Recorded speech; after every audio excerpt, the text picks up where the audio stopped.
Tonight we are making tacos, and this is kind of a combination between the tacos that I used to make and what my boyfriend used to make. We kind of combined them together when we started cooking together. And the first thing I've done is I've laid out everything I'm going to use.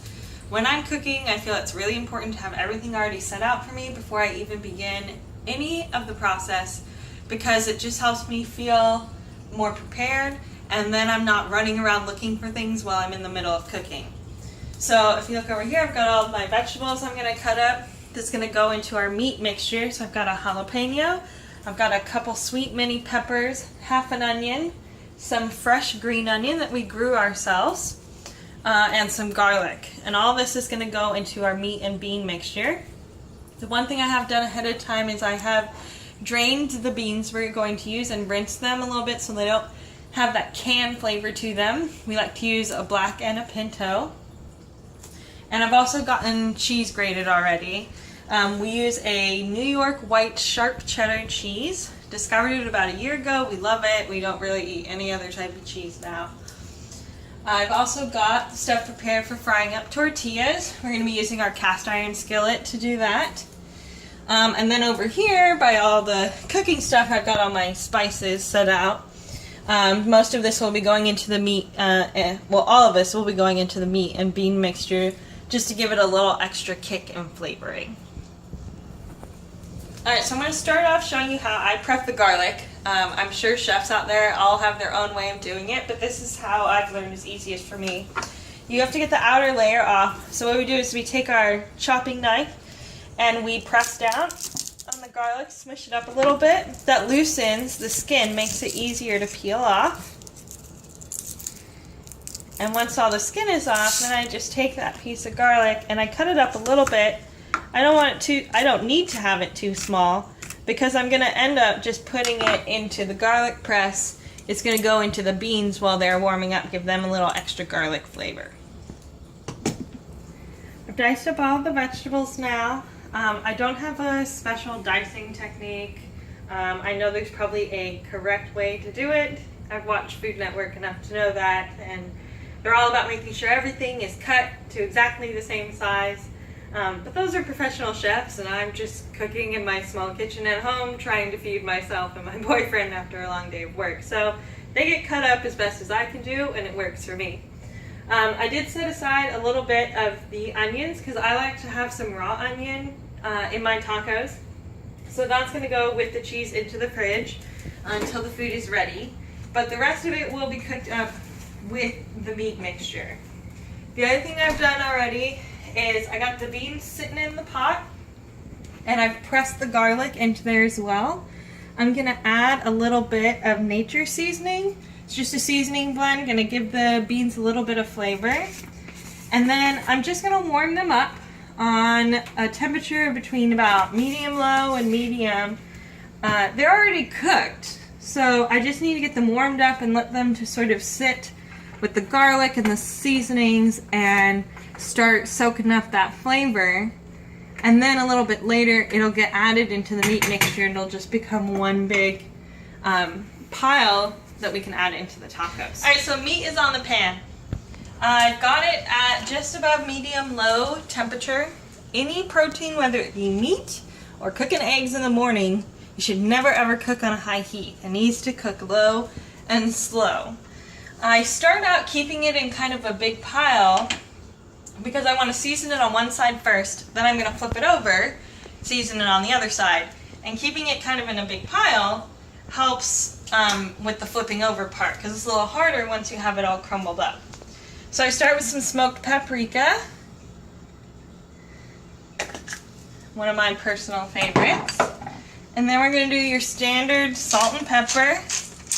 My boyfriend really loves the pepper, so I kind of lay it on a little thick for him. And it'll go on the other side as well, so he gets his little extra kick. And then we've got this Himalayan pink salt. Get it from Costco, but you can get it from anywhere these days. It's become a very popular product. Okay. I go pretty heavy on the seasoning. I grew up in a household where seasoning was barely done, and therefore I had a lot of flavorless meals. And so you might say I sort of overcompensate now, but on the one hand, you may say I overcompensate, but on the other hand, it tastes really darn good when I'm done. So kick up the seasoning and it's gonna have a lot of flavor. So you don't want to do too much because you want to be able to taste things besides seasoning, but you want to make sure you can also actually taste something. So now I've turned it over, broken it up, so we're going to put some more seasoning on here. I'm going to start with some cumin. I'm going to put a nice layer on there. It adds a nice flavor to the meat. And then I'm going to put on more salt and pepper, but before I do that, I'm actually going to add the vegetables now. And I'm going to put that seasoning on top of the vegetables so everything can sort of start melding together. And the vegetables will cook along with the meat, which will really help those flavors to combine. It comes out really well in the end. Okay, got that in. I sort of spread this out so the seasoning gets evenly distributed. We're going to do pepper again. Again, a nice healthy amount. Making sure it's kind of covering everything because we got a lot of food in here, so seasoning needs to match up. And then I'm going to use this garlic and sea salt combo. I love garlic salt for the vegetables, so that's what I use on the second side when I'm seasoning again with salt. Again, a nice healthy amount, kind of covering everything. And then we're just going to sort of let it cook at this temperature until all the pink comes out of the meat and the vegetables start softening up a little bit. Once that happens, we'll add the bean mixture in and let it sort of sit all together while we fry up some tortillas. I'm prepping for the tortillas right now. The way my family used to do it was we put basically like deep frying the tortillas. We put a huge thing of oil in a pan, heat up the oil. Oh, that's way too many. 1, 2, 3, 4, 5. And then we'd fry the tortillas that way. They tasted really great because, of course, anything fried in oil is going to taste amazing. But they were super greasy, probably not so good for you. So we've adjusted a little bit. We're using my boyfriend's method now, which is we do still use a little bit of oil because we want the tortillas to get a little crispy. So there's a little bit of frying involved, but it's more like a shallow fry. So we just put a little bit into the pan. And of course we have a tilted stove so the oil just falls to one side. Throw in a tortilla. And then I like to move it around because I'm trying to get the tortilla, get a little bit of coating on it of oil. And we're going to let it sort of cook in there right now. I've got this pan at a medium-low setting. I will tell you that I go back and forth between what temperature to put this on because the cast iron skillet makes it a little bit harder. Sometimes it gets way too hot and then the tortillas end up being burned. Sometimes it takes, oh look at that, see, there's all burning on it. So maybe I need to turn the temperature down a little bit. Because I don't want burnt tortillas, I want nice sort of crunchy tortillas. We are using white corn tortillas, again gluten-free, so we can't have the flour tortillas. It's either white corn or yellow corn. We tend to be a fan of the white corn. That's upside down. There we go. And look, it even says on the label, gluten-free. We notice a lot of things these days now have the label of gluten-free for things that were always gluten-free, but now they're pronouncing it a lot more because a lot more people are gluten-free these days. So then to get rid of that excess oil, we just use some paper towels to sort of punch out some of that extra oil. Next tortilla goes in the pan, and off we go. Same process again. Cook up as many tortillas as you need,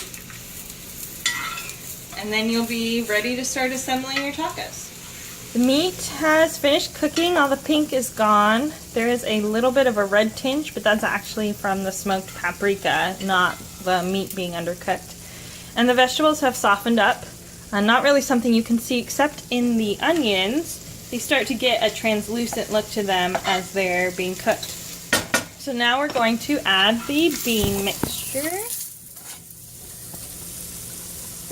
And one of of the reasons I add so many vegetables is not just for the added flavoring, which is fantastic, but just for the simple fact that it helps make the food look so pretty. There's lots of nice colors in there, and as many of you know, you eat with your eyes before you eat with your mouth, so it's really important to have your food looking good as well as tasting good. And now this is just going to sort of sit here and meld. I'm just going to turn the temperature down to low, so it's basically just simmering, and all those flavors are kind of coming together while we finish up the last of the tortillas. Dinner's finally ready, so we've got the finished product here. We've got all the fixins and our meat and bean mixture, tortillas slightly fried, sour cream, salsa, my raw onions that I like for a little bit of extra texture, and our white sharp cheddar cheese. So all that's left is to eat it up. I hope you enjoyed this video, and check out my Google Plus page for the full recipe on how to make these tacos. Have a great night.